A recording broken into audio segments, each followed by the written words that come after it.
Shri Pankaj Chaudhary ji, Dr. Bhagwat Karad. Also on the dais are Finance Secretary and Secretary Expenditures, Dr. T.V. Somanathan, Secretary Economic Affairs, Shri Ajay Seth, Secretary Deepam, Shri Tuhin Kant Pandey, Secretary Revenue, Shri Sanjay Malhotra, Secretary Financial Services, Dr. Vivek Joshi, and Chief Economic Advisor, Dr. V. Anantanageshwaran. A warm welcome to the Finance Minister and her team at the National Media Center. At the beginning of the press conference, Finance Minister will make her opening remarks. After that, we will open the floor for discussions and questions and answers. Thank you. Over to you, Minister Ma'am.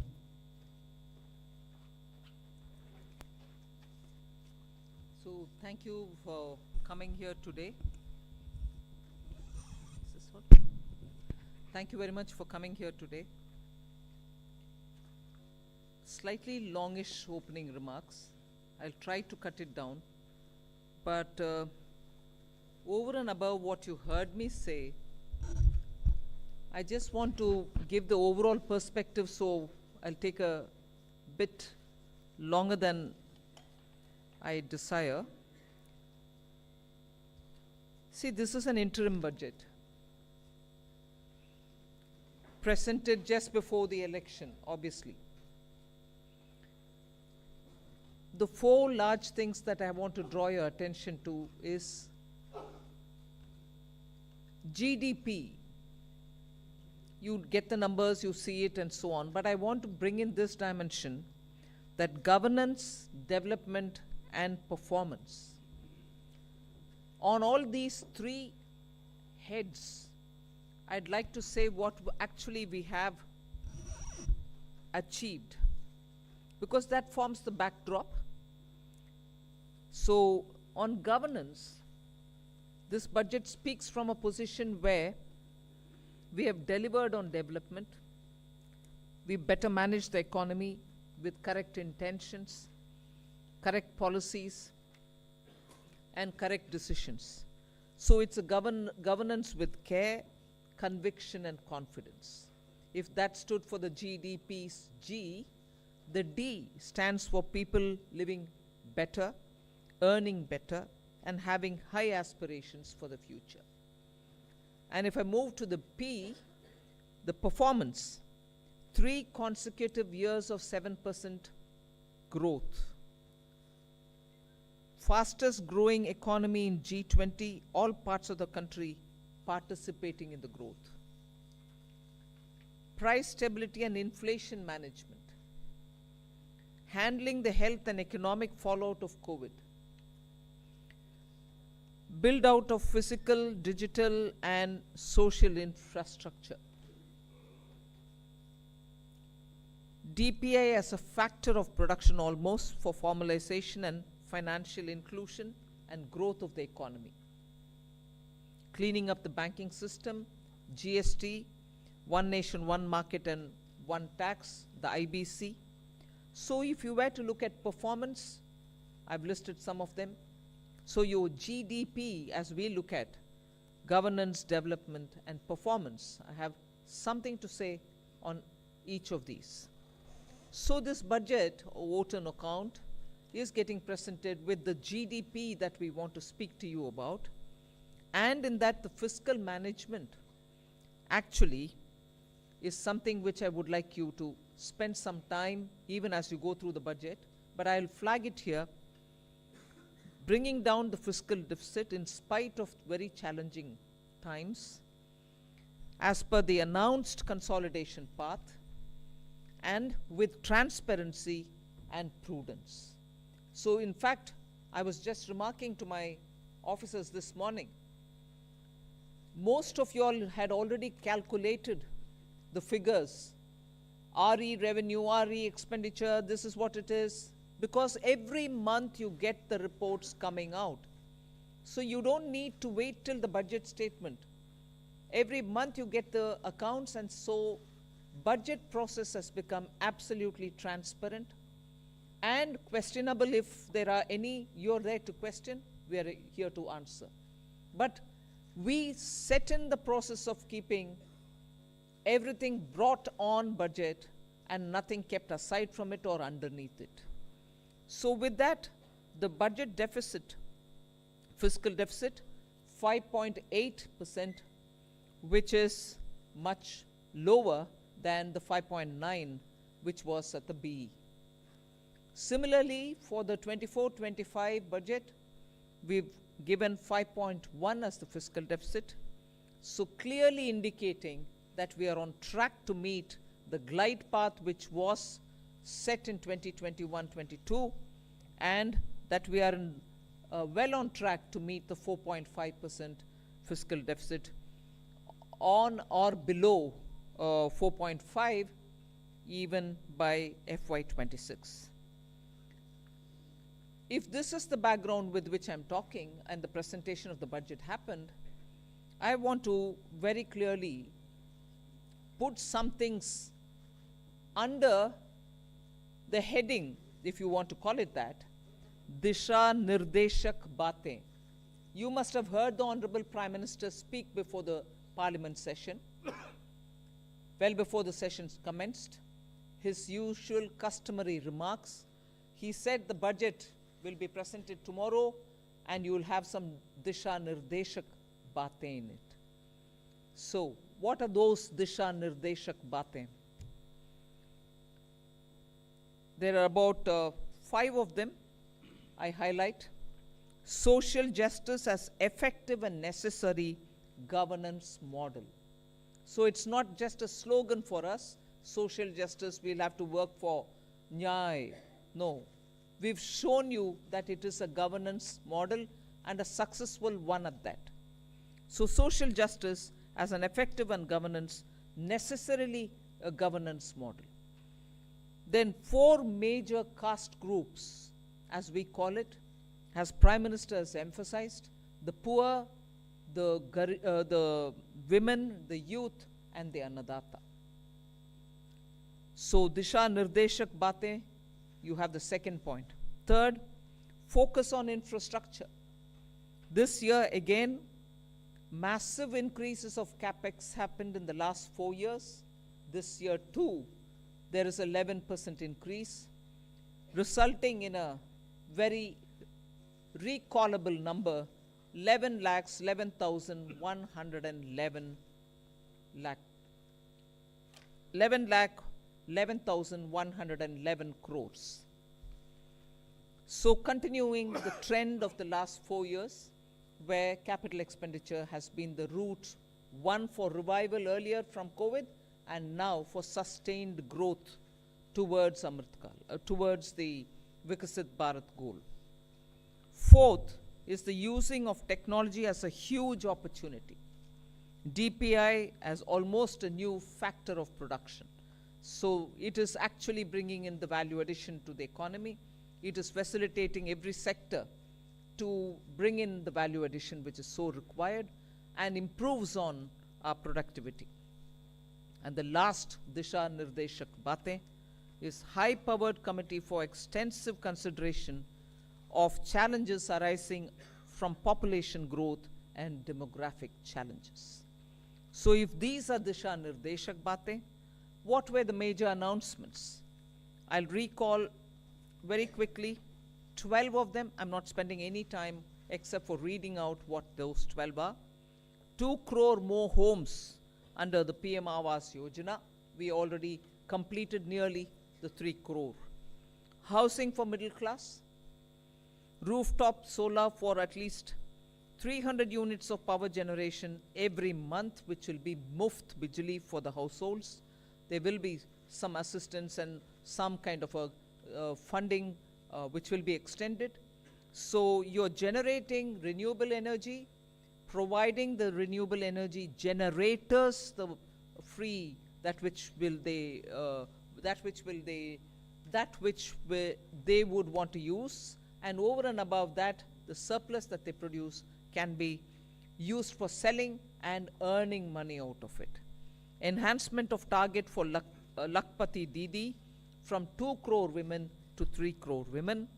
Preparing and empowering the MSMEs to grow and compete globally, aligning regulatory environment for them. The sixth is making sure that the eastern region, and when I say eastern region, I'm not talking about northeast. Northeast will get the attention that they've been getting all the while. They will still continue to get it, and they will be on the top of our priority. But when I say the eastern region, I'm talking about Bihar, Jharkhand, Chhattisgarh, and Orissa, making sure that they'll become the engines of growth for the new Amritkal India that we are trying to use as a bridge towards leading to towards Vikasit Bharat 2047. And Eastern India, I've missed out on West Bengal, please add it. Bihar, Jharkhand, Orissa, Chhattisgarh, and West Bengal. Next generation reforms will be carried on, building consensus with states and stakeholders for reform, perform, transform. 3 major corridors, which are programs for railways, for logistics efficiency, and they have been explained. The important point that I want to highlight there is to make sure for Vikasit Bharat, you just don't need to build for better passenger convenience, you need to build for better passenger convenience. You need to give them safety. You need to shorten the traveling time for them. So one of the corridor is going to give emphasis for high density routes where passengers traffic is very high. We need to bring efficiencies and better safety in those areas. But for Vikasit Bharat, passengers need to move as they wish. But equally, materials, raw materials, building goods, cement, rare earths, minerals, we need them to move efficiently as well. So the corridor will take care of that as well. So the synergy between movement of people and movement of goods is what is being highlighted in the 3 corridors that we're talking about. Ninth announcement, that is urbanization, looking at Metro and Namo Bharat. One of the railway related things which I missed out on telling you, 40,000 bogies are going to be improved in the standards with which they can be effective rolling stock and also give the convenience in the passenger experience inside the bogies as well. So 40,000 coaches are going to be brought up to the level of Vande Bharat standards. Metro and Namo Bharat I did mention, so that urban transformation through transit-oriented development can happen. The 10th announcement which I draw your attention to is 1 lakh crore corpus for research and innovation by private sector. So that's coming in at the 10th. 11th is boost to tourism, including spiritual tourism. Interest-free loans will be given to states so that they can build on iconic tourist centers. And the 12th one is supporting reforms in state. They are separate from the development of tourism centers, and therefore I want you all to have the clarity that help to centers are supporting reforms in state is slightly different from boost to tourism. There will be a white paper on economic performance of the last 10 years compared with the previous 10 years. The 12th announcement is so much a statement that I would like to make, which is what I made in the budget speech as well. Government has got the trust and the confidence and the blessings of the people based on its exemplary track record of GDP, as I said, governance, development, and performance, effective delivery, and also on Jan Kalyan. So highlighted points have been realized as goals of Vikasit Bharat till now, and they are the realizable goals also continuing to be so, because what we want to underline is we govern with good intentions, true dedication, and hard work in the coming years, and that's why Amrit Kal is also now called Kartabya Kal. In short, that's the budget. Thank you very much. Yeah. The Finance Minister has just now encapsulated the key highlights of the budget. We'll now open the floor. We can begin with the front row here. Please go ahead, 53. Please hand over the microphone here. Hello, ma'am. This is Priyashmita from Informist Media. Ma'am, I wanted to know about the projections in your tax collections.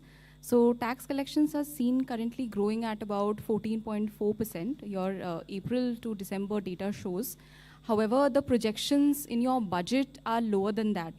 So a back of the envelope calculation shows that you're going to get about 55,000 above your revised estimate if the collections continues. So your estimates are conservative, would you say that? I'll certainly ask Somanathan to come in on that. Estimates are always realistic with us. So let me clarify this. If you look at page 6 of the budget, you can look at it later. I'll just explain it to you. We are projecting that gross tax revenue. Now, this gross tax revenue in this sheet is net of refunds. So, net of refunds, we are projecting that in this financial year, it will grow by 12.5% with reference to last year's actual. So, from 30.54 lakh crores last year to 34.37 lakh crores this year is what is presented in our revised estimates.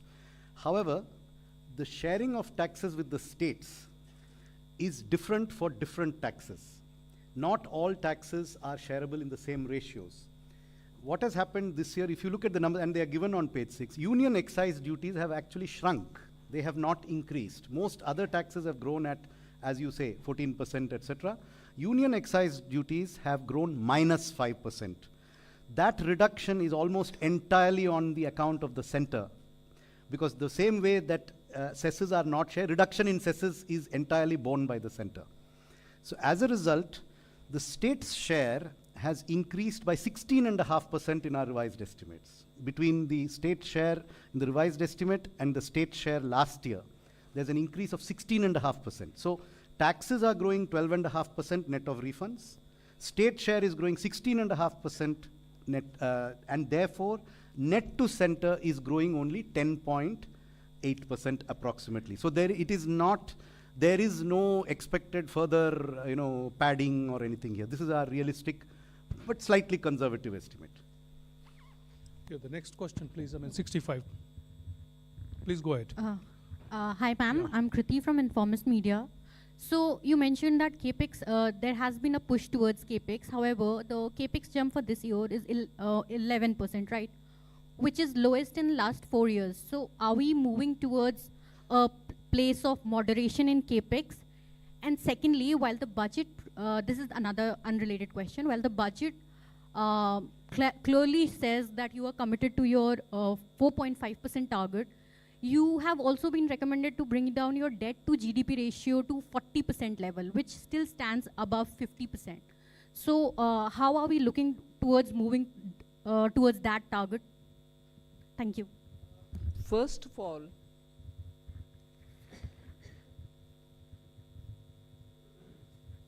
I'm on the second, your second bit was on the debt to GDP. What was your first one on? CAPEX. 11% growth in CAPEX. You've got used to about 30%, 23% from a low base. And today 11% on a high base appears low. Informist. 11 lakh crores going for capital expenditure. And you're seeing also that the private sector is coming in with their investments. So one has to have a clear understanding that when the government wants to spend through capital investment, it can be for one, triggering the economy so that private sector also comes in. At a time when private sector didn't come in, we still fully came in. Now we are seeing also signs of private sector also coming in. So it's only natural for two reasons, therefore, for you to look at. One, on what base are you saying 11% is less? Growth it is. And second, please do look up if private sector is coming in or not. Does that answer you? Yeah. The next question, we'll take it. Wait. Still? On your 40% of, first of all, that was a figure that was set before COVID. Its relevance today is something that has to be looked at completely afresh. And in fact, in 21-22, the finance minister had set out a particular fiscal consolidation glide path, which is the post-COVID glide path. I would only point out that today India's debt to GDP ratio is one of the lowest in the G20 apart from other countries. So we have to look at things in today's context, not based on a historical relic of a report which was prepared long ago before COVID happened. Yeah. And again, our external debt also is something which you should notice is never been high, not high even now. Yeah, second row, I would request you to confine to one question, please, because there are many questions coming up. Yeah, thank you very much. Please go ahead.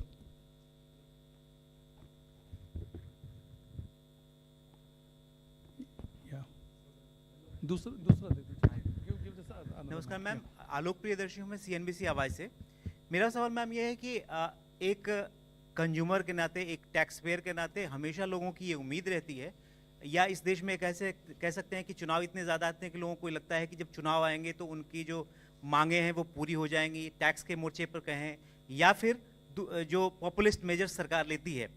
लेकिन क्या इस myth को क्या ये सरकार तोड़ना चाहती है कि जब चुनावी साल होगा तो पॉपुलिस्ट बजट नहीं देंगे? जिस तरह से फिस्कल प्रूडेंस की आपने बात करी, आपने फिस्कल प्रूडेंस को लेकर काफ़ी जोर दिया है इस बार बजट में, तो ये इस बात का कॉन्फिडेंस सरकार को ज़्यादा है कि वो अगली बार पूरी तरह से आके और जनता के जो उनकी उम्मीदें हैं उनको पूरी करेगी, या फिर सरकार इसी तरीके से जिस तरह से फिस्कल प्रूडेंस का जो रास्ता है उसको अख्तियार करेगी और उसी हिसाब से चलती रहेगी, और चुनाव के मौके पर लोग आम आदमी एक्सपेक्ट ना करें कि कोई पॉपुलिस्ट बजट आ सकता है?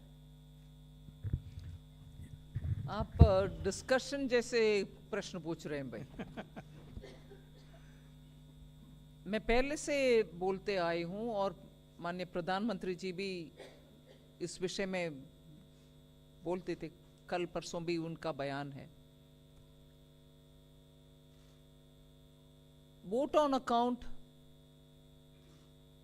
क्या है, कैसे है, आपको मालूम है. So we largely kept vote on account as vote on account, but also showed how the economy will be moving forward and what's our plan for it. Who are we going to aim at when in July, when we come back to present a budget? Who are the sections who will be addressed? What are the kind of investments we'll make? However, very clearly showing that on capital expenditure, we are showing an increasing growth. More money is being put in for that, for innovation, and so on. So announcements भी है, ये नहीं है कि vote on account है इसमें कुछ और नहीं है. announcements है, दिशा निर्देशक बातें भी है. So vote on account and interim budget को कैसे, किस हद तक उपयोग कर सकते हैं, और वो भी कॉन्फिडेंट सरकार, उस हद तक हमने यूज ही किया है.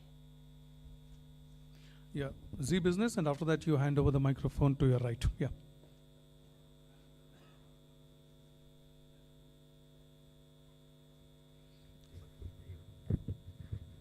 मैम, आपने दो बड़ी स्कीम्स का ऐलान किया, एक अर्बन एरिया के अंदर हाउसिंग स्कीम का, दूसरा रूफटॉप सोलर के लिए. मैम, इसका बजट एलोकेशन कितना है? एक सवाल. दूसरा सवाल मैं मैम पूछना चाहूँगा डाइवेस्टमेंट के ऊपर. मैम, पिछली बार 51,000 करोड़ का टारगेट था, वो टारगेट नहीं मीट हो पाया. इस बार बजट में ये नहीं मिल पाया कि कितना टारगेट अगली बार के लिए रखा गया है, और ऐसे टाइम पे टारगेट नहीं पूरा हो पा रहा है जब मार्केट, इक्विटी मार्केट बहुत अच्छा परफॉर्म कर रहा है.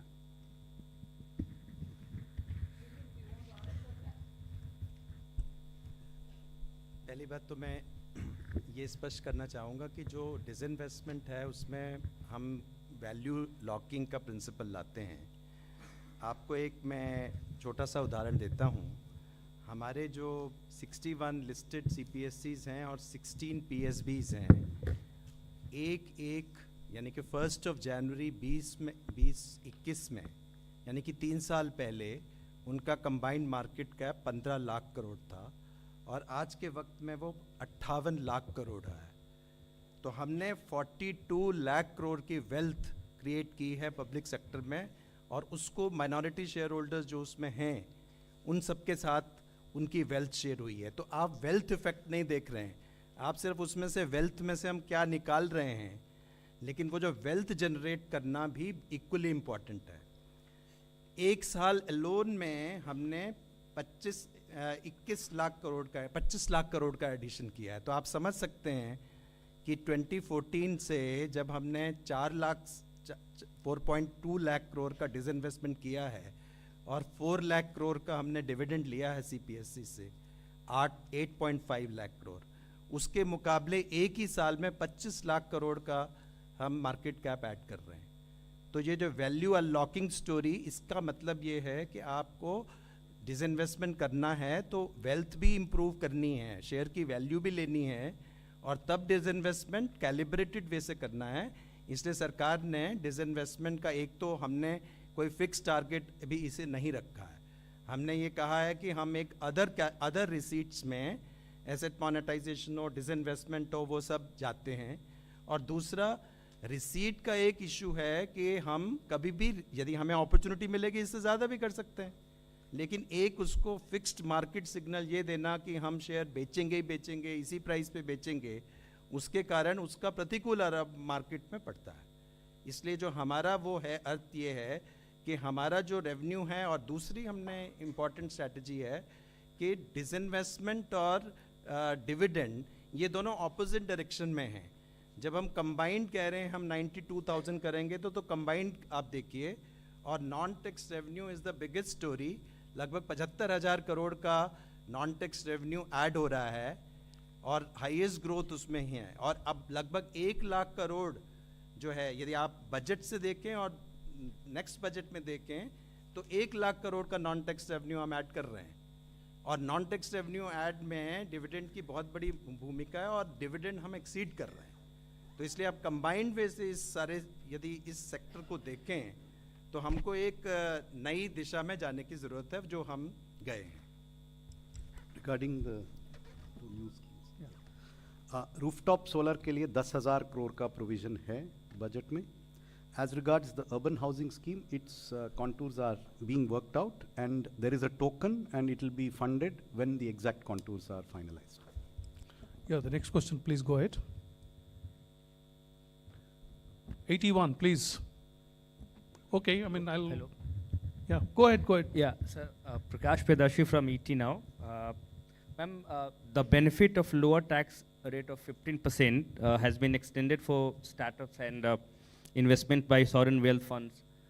My question is, I mean, has it also been extended for manufacturing unit?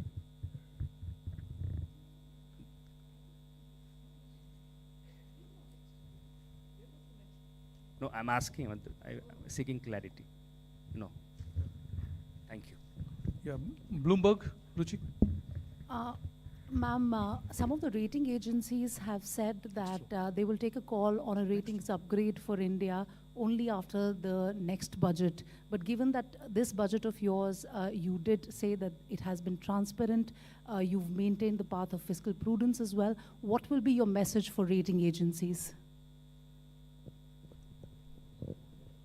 Not only aligning with the fiscal consolidation roadmap that we gave earlier, but bettering it.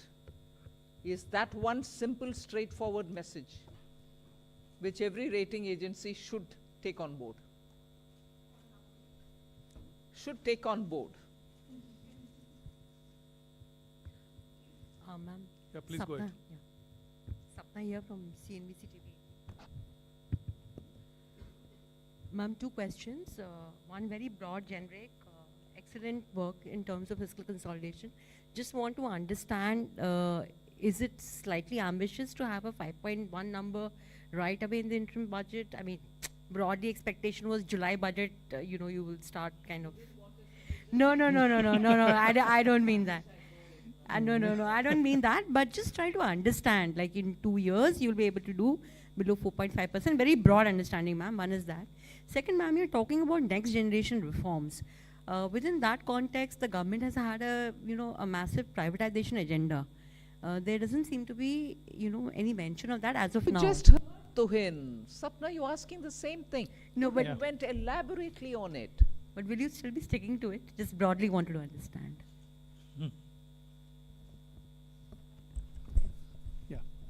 Yeah, please go ahead. Yeah. Timsi Jaipuria from CNBC TV 18.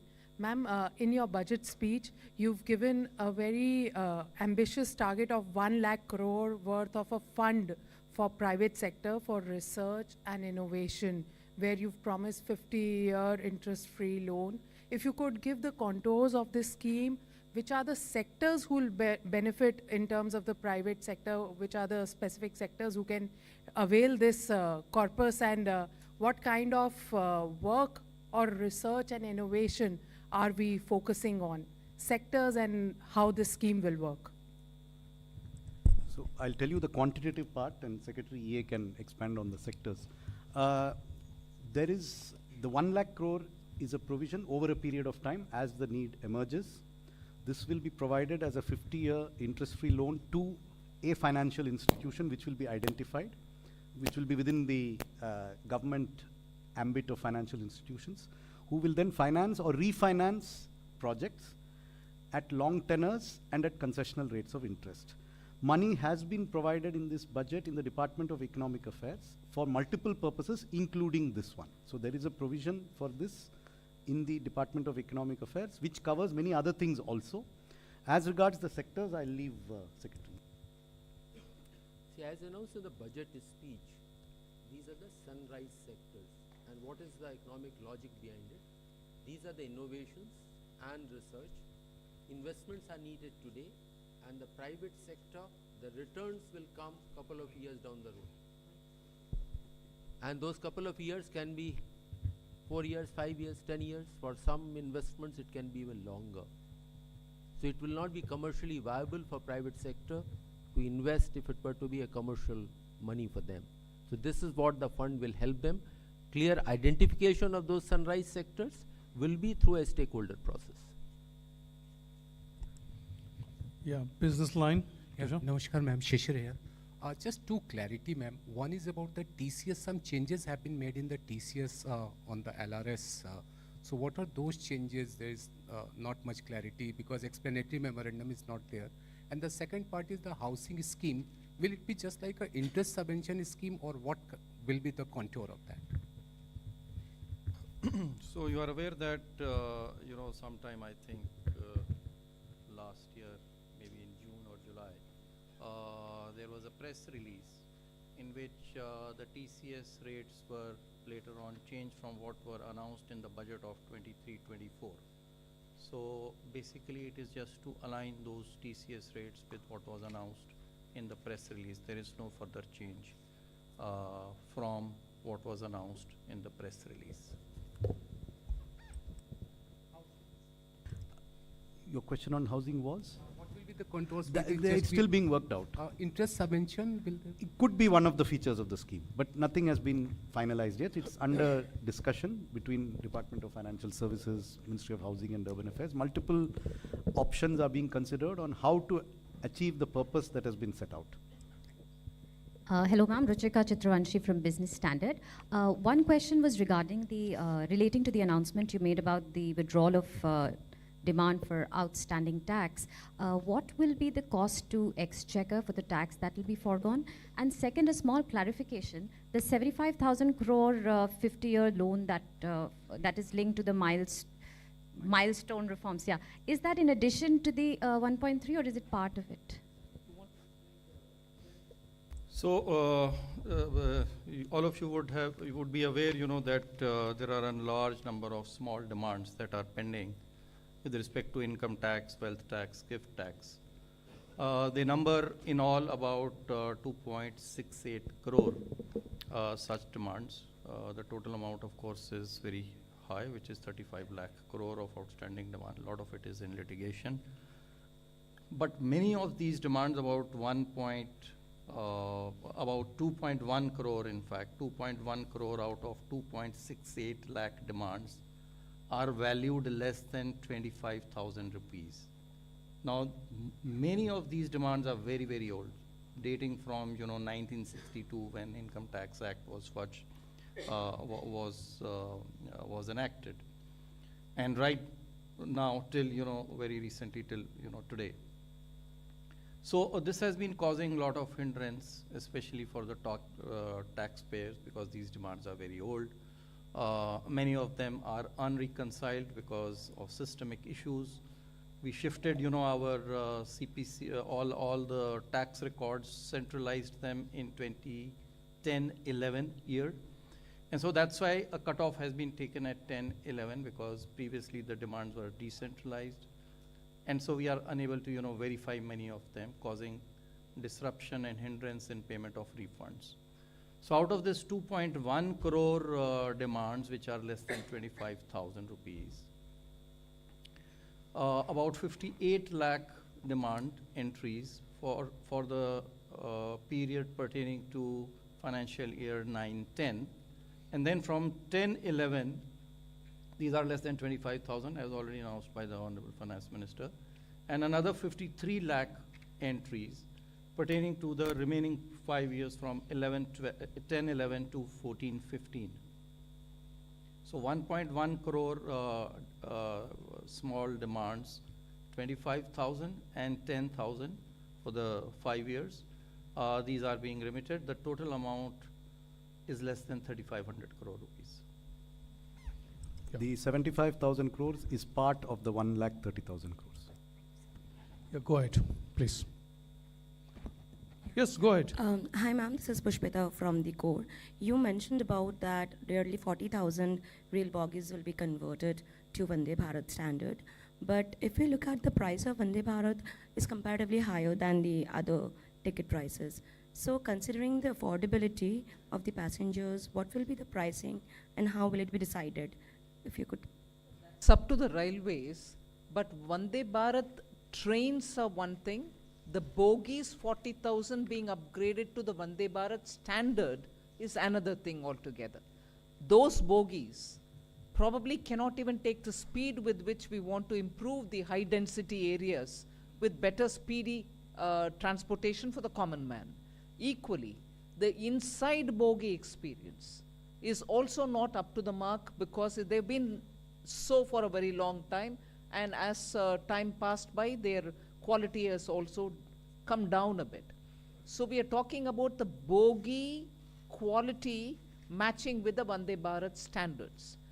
As to which of those lines of traffic that they will get connected to, and as a result what will be the rationalization of the ticket price is not something that we can talk about. That's something which the railways will work out gradually. But progressively, that point proves that through the 40,000 bogies that we're talking about, the quality of the Indian rail bogies, which are so important for safe travel and also ease of living travel and comfort, will need upgradation. And this is what we're aiming. Yeah. Please speak into the microphone. Yeah, good evening, Minister. Minister, you had announced an aggressive plan for privatization of 2 government banks a couple of years back. So is that proposal still on table? And my second question is your thoughts on the shrinking successively, every successive years we've been seeing the divestment receipts shrinking. So your thoughts on that? I thought Tuhin had explained the second part of your question, but never mind, I'll ask him to again probably explain it.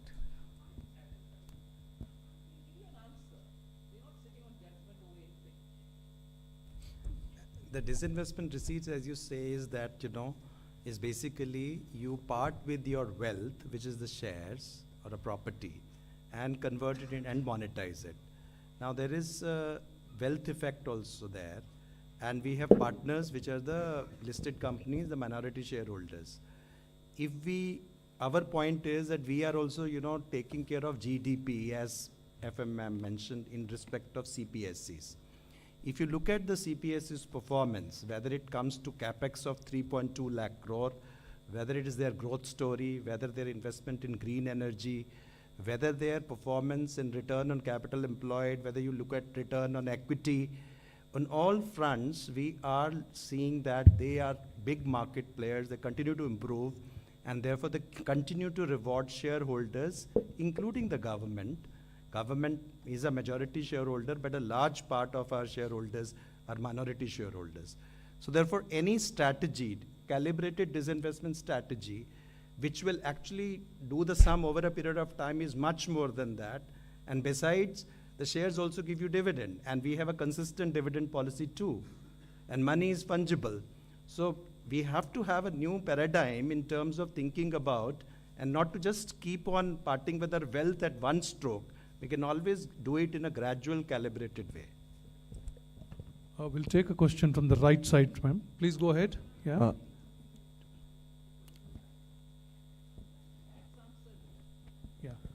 Ma'am, I have a question on this committee on demographic change challenges. Ma'am, what would be the mandate? What are the areas it would look at? Will it be urbanization? Will it also include issues around, you know, this whole issue about constituencies, political constituencies, given that the northern states have grown faster? Also, two clarifications. One is on the 70,000 crore with DEA. For new schemes, what kind of schemes apart from solar rooftop are budgeted for? And two, on this issue of tax, these small disputes, does the 25,000 include only the principal amount, or is it interest and penalty for that 25,000?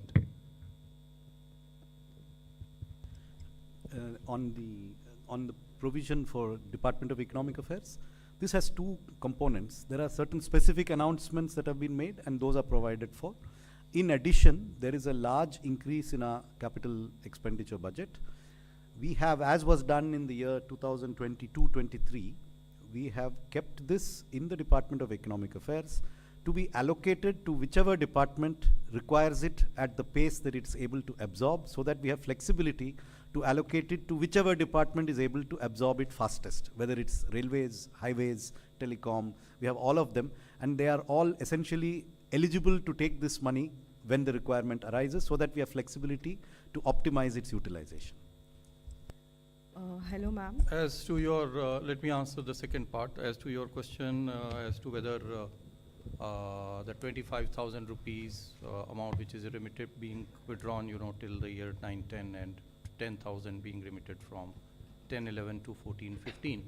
Let me clarify that this is the amount of demand which is mentioned in our books. And so when this demand is actually entered, then it will include even the interest till the point, you know, when the demand was actually assessed and entered. So it includes the interest till that period, that point of time. And any interest which accrues later on is also withdrawn. Yeah, the front row, left side, please. Hello, ma'am. Ma'am.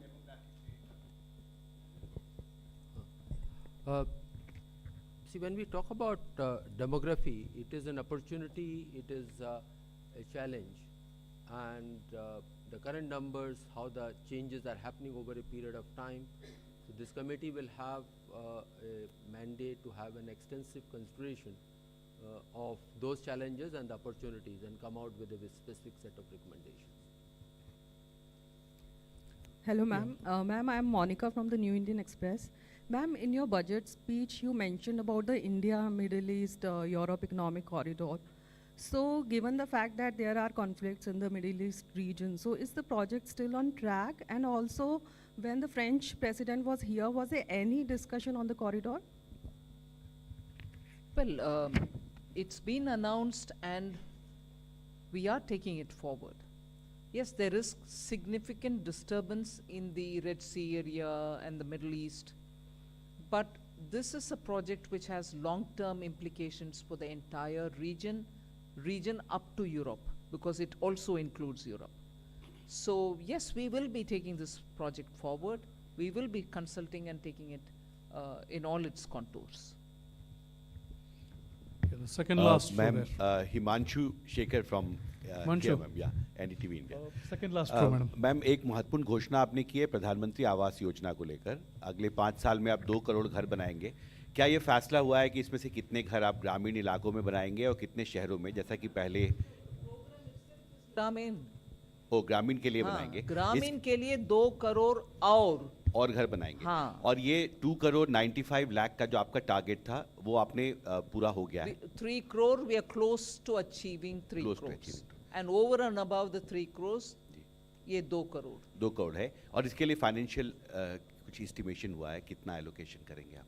Extra allocation is provided for. It will be supplemented when the costing is worked out for these additional. But there is a provision to kick it off in the coming year. Thank you, sir. Yeah, please go ahead.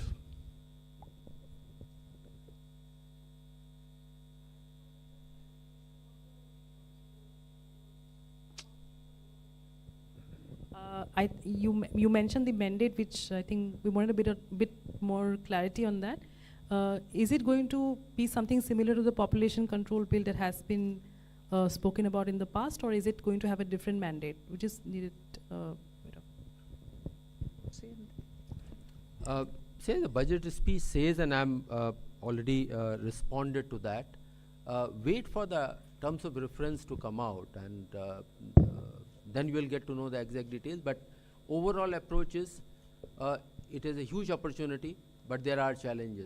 Both have to be taken note of, and appropriate responses to be taken. So that's really that broad idea I can share with you, and terms of reference will come out in due course. Yeah, please go ahead. Good evening, ma'am. This is Parth Singh from Outlook Business.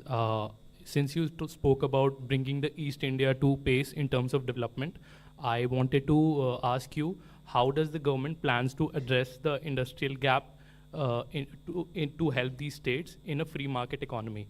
And for example, more than 70% of the PLI projects are currently concentrated into just 3 states. So I wanted to ask you that. They are not concentrated in 3 states because we want them to be concentrated in 3 states. If there are investments happening, and if there is going to be production in any other non-3 states that you want to talk about, PLI will be extended to them as well. It doesn't go on the criteria of geography. It goes on the criteria of manufacturing. It goes on the criteria of how many additional units are produced. I just want to add to that. The public sector investments have gone substantially to the eastern region, whether you look at gas pipelines, new fertilizer plants, or even new LHB railway rolling stock, which is being manufactured in Bihar. So a considerable amount of the public sector investment is focused on the eastern region. Yes, please go ahead. Yeah, if I can add on this particular one, as we are all aware, aspirational districts program in those districts is making a very significant change. 60% of those districts happen to be in eastern India. And when the people are better educated, etc., then more economic opportunities get generated there because skilled manpower is available in those areas. So we'll see over a period of time, and that is what the government will also be providing appropriate support. Ma'am, this is Nivedita Mukherjee from the Sunday Garden. This is with regard to the National Monetization Pipeline that was launched in August 9, 2021. And with regard to your focus on infra in this budget, do we see also that going forward, and what has been the progress? Ma'am, these are 2 different things. A very large part of infra assets are held by those infra agencies or the public sector undertakings. So as they embark upon their more capital investment, they also monetize some of their assets and plow it back. Some of the assets are owned by the government, so those monetization proceeds come to the government. So that one is going on, and that periodically those numbers come out, and if I recall, next year is also a very ambitious number for monetization. But everything doesn't come to the government there. Ma'am, I have a question. Actually, could you please Please elaborate? identify yourself, then ask a question. I am Bani Kinkar Patnaik from the Economic Times. Ma'am, could you please elaborate a bit on the proposed changes in the calculation of agricultural income under the new tax regime? And ma'am, on the 75,000 crore loan. Say under the new tax regime, income from agriculture? Yes, yes. Huh? I mean, some Where are we? some reports I saw, ma'am. That's why I'm not here to answer some reports. We'll go ahead. Ma'am, on this 75,000 crore, interest-free loans to states, since it is part of 1.3 lakh crore allocation under capex, so will the same, reforms conditions continue, or will there be additional reforms conditions? The specifics will be worked out, and it will be reform linked. What reforms, how much, for what, is something that will come when the guidelines are issued. Yeah, please go ahead. Yeah. Hi, ma'am. This is Vikas from The Hindu. In last year's finance bill debate, during the debate, you had announced the formation of a new committee to review the national pension system benefits to central government employees. And there was an expectation that, by 6 months or so, we might have some outcomes that you could consider. So can we expect that anytime soon, or do you think that might be left for the full budget now? One. And secondly, you've talked about, you've committed your government to, taking forward the next generation reforms. I want to get some sense of what are our priority areas there. And lastly, sorry to take a stab at it again, but this population growth committee that we're looking at, is it likely to happen after the census, because we've not had a census for a while? And as per the National Family Health Survey 2020 numbers that we have, our total fertility rate is already below the replacement rate at around 2. So is there some way that we're looking at keeping our population stable at a certain level, or to reduce it over a broader period? You may want to help me by saying question number 1, question number 2. I'll go on answering. You seem to have asked me about 5 different questions, right? Please go ahead. What was your first? Sorry. NPS, OPS. NPS was first. Once we are ready with the report, we'll let you know. There is no, I don't think there was a time given. We said at the earliest they will give the report. Yeah, so that stays there. What's your second? Second was, ma'am, some sense of the priority areas for next generation reforms. Ajay, you want to add in there? See, you would have noticed that a particular section and extensively covered that what will be the broad strategies for the next several years, getting into those. So those are the indications that that can be the broad area for the reforms, the next generation of reforms. But that's not an exhaustive list, but a broad sense you can get it from there. Yeah. And the third was, ma'am, the population bit. The third was the population bit, ma'am. Yeah, I think, please confine to one question, because, many questions are still there. Please go ahead. Yeah. Good evening, ma'am. Janani from NDTV Profit. Ma'am, I would like to get some perspective on some of the scheme outlays. One being the capex infusion to OMCs. In FY24 budget, there was 30,000 for retrofitting, petroleum retrofitting for OMCs. This, in the revised estimate, it was said that 15,000 only would be allotted ahead of the budget, but later we have seen that the same 15,000 amount is there for FY25. Just want to understand if the same has been deferred. And also on the fertilizer subsidy, comparatively it's lesser, so the reason or reasons behind that math. On the oil marketing company public investment, the requirements were reassessed, and it's also been deferred to next financial year. So it has not been provided in the revised estimate. So it was not that it was provided. They're just coming out with the revised estimate. So it is not going to be in this financial year. It's been provided for in the next financial year. And the second part was? Fertilizer subsidy. Fertilizer subsidy is estimated based on recent trends in global ammonia and fertilizer prices, which have been on a downward trend for the last 6 months. So it's our current estimate based on the best information we have right now, which is very different from the prices which were there during the early part of this year. Adrija from Money Control. You have assumed a nominal GDP of 10.5 for the budget. So that would, just wanted to know the division between the real GDP growth and the deflator. Also, the tax collection growth is seen at 11.5, if I'm not wrong. So there seems to be a more significant gap between the two, which we've seen a trend in the past. One more clarity, I'm sorry for adding. This is with regard to a mention that the average real income of people have increased by 50% with moderate inflation, mentioned in the speech. Just want to clarify, is this linked to investment rate or per capita income? Thank you. Answer. Again, you have to help me out, and you asked 2-3 questions. So again, for the budget purposes, it is the nominal GDP which is relevant. That's how the fiscal deficit and other deficit numbers are done. So that estimate is 10.5%. And I recall last year, again, several of you said that are we underestimating, overestimating, etc. We said we have a realistic number. Of course, this year it has been a little lower, 8.9. So our sense is that next year, 10 and 10.5% nominal growth rate is a reasonable number. As far as real growth is concerned, the breakup is not a budget issue. You would have seen the document which Chief Economic Advisor has brought out just 2 days back, and he has extensively covered his take on what the real growth would be. And so you would have read the document already. Your second question? 50% is I said that announcement, or rather the data which has been shared in the budget is in real terms. So that has nothing to do with inflation. You are combining the two issues here. There's on a constant prices, income has gone up by 50%. There's yet another statement which is coming up. There has been a moderate inflation. Inflation has been kept within the policy band, except for the post-pandemic period.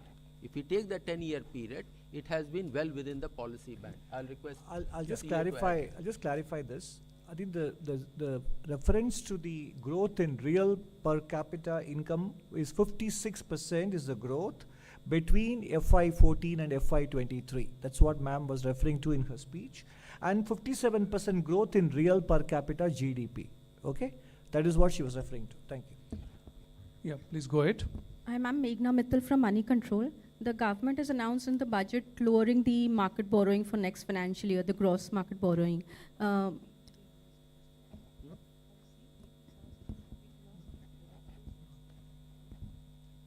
So I just wanted to understand what gives the confidence to the government that they'll be able to lower the market borrowing amid the global challenges and the capex increase that has been announced. So I think the confidence comes from the numbers that are presented. So if the revenue numbers are realistic, if the expenditure numbers are realistic, then the deficit number is realistic. That deficit number is then broken up into sources of financing. And we have taken a 10.5% nominal growth rate, 11.5% revenue growth rate, which is buoyancy of less than 1.1. This year we have achieved 12 plus with a nominal growth of 8.9. So I think a very decent, very conservative buoyancy has been assumed. In addition, the expenditure numbers are realistic. We have provided for everything. Therefore, the deficit numbers are achievable. And the borrowing breakdown is given here in terms of how much is market, how much is small savings. Small savings, we have shown a declining trend in resources from small savings. We have shown a declining trend in external debt, and that is reflected in these borrowing numbers. So these are very realistic borrowing numbers. On the gross borrowing coming down, next year, some of the repayments of loans taken will not be happening from the consolidated fund. They are repayments of the GST back-to-back loans. So they don't necessarily lead to new gross borrowing. So there is a slight recalibration between the growth of the net, in fact not the growth, the decline in the net borrowing is gentle, the decline in the gross borrowing is steeper, but there is a reason for it. So it's very realistic. Good evening.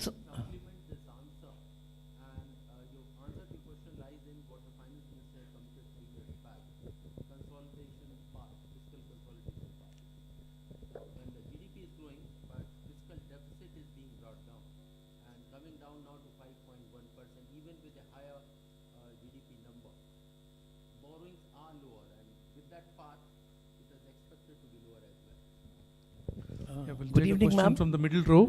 Good evening, ma'am. This is Sanjay Agarwal. I first like to congratulate the entire. I'm Sanjay Agarwal. I work for PN News, ma'am. It's a newspaper. This is a newspaper, ma'am. What news? It's PN News. It's a newspaper. It's a bilingual, ma'am. Yeah. So PN News. How do you spell it? It's P for press, N for nation. PN. Yeah. So first like to congratulate you. You've made history by presenting the 6th consecutive budget. My question has already been taken by another friend.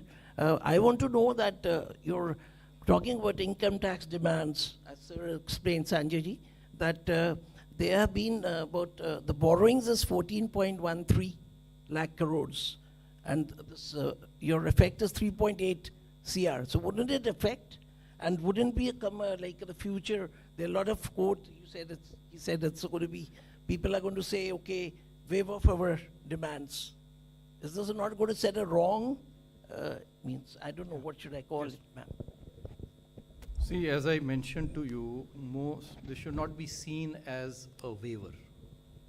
Because as I mentioned, in the year 10-11, we shifted our records, which were previously maintained at zonal levels or state levels, and which were, mostly paper records. Or if they were, computerized, then, they were held, in computers locally. There was no central record. So in the year 10-11, we shifted this centrally to our central processing center now in Bangalore. A lot of those demands, which are over there, they have actually been paid for by the taxpayers. Because when we reach out to them and we tell them, this is a demand, this is a small demand, of course, but they say, well, we have already paid it. But the records were not with us because they were all decentralized. And so mostly these demands are actually not existing. They are existing on paper, but they are not actual demands. They are mostly fictitious, and they are not going to yield any revenue. Some of them, of course, are very, very small, 1 rupee, 2 rupee, less than 10 rupees. So it's not a waiver. That's why Honorable FM in her speech has not called it a waiver. It's just a withdrawal, it's just a correction of entries. Ma'am, shall we conclude, or would you like to take 1 or 2 questions more? Yes. We go to the middle row. Yeah. Yeah. No supplementaries. And now, please confine to 1 question now, all of you, the 3 of you. Good afternoon, ma'am. Congratulations to you and everybody. Karishma this side from Business Today. Ma'am, if you look at the Manrega allocation, if you see the trend for the last few years, whatever has been budgeted, usually the revised allocation goes, of course, slightly a bit more. And if the trend carries on, it could be seen in FY25 also that you may have to allocate more in the next budget. I'd like to understand from that point of view, ma'am, is the center happy with the way the scheme is working, especially in cooperation from the states? First of all, Manrega allocation is not done on the basis of a trend. It is based on the demand coming from the ground. That is one answer for your first question. But on your second, much more than me commenting, CAG has commented on the way Manrega is operating in some states, where claims are all reaching a stage where they need to be verified. Are they really existing people in the ground? Are people not really those for whom the payments are going? And questions critical to the very spirit, letter and spirit of that program. So to that extent, the CAG reports themselves highlight where course corrections will have to happen in those respective states. I'm not saying a problem existing in one state is the same across board. Some states may do with some kind of a problem, some others do with other kind of problems and so on. So that has to be addressed differently from, are you gradually coming down in terms of allocation? You're putting 2 and 2 together, which may not be right. Ma'am, hello, this is Surbhi from Business Today magazine. Ma'am, I wanted to understand by when will the white paper that you have announced come out, and will it be done by the Finance Ministry? And secondly, ma'am, on CapEx, do we foresee any slowdown in CapEx this fiscal, because we have about 2 months left now, and we'll have the model code of conduct coming in, so that no. But yeah, of this fiscal, so just wanted your thoughts on that. Thank you.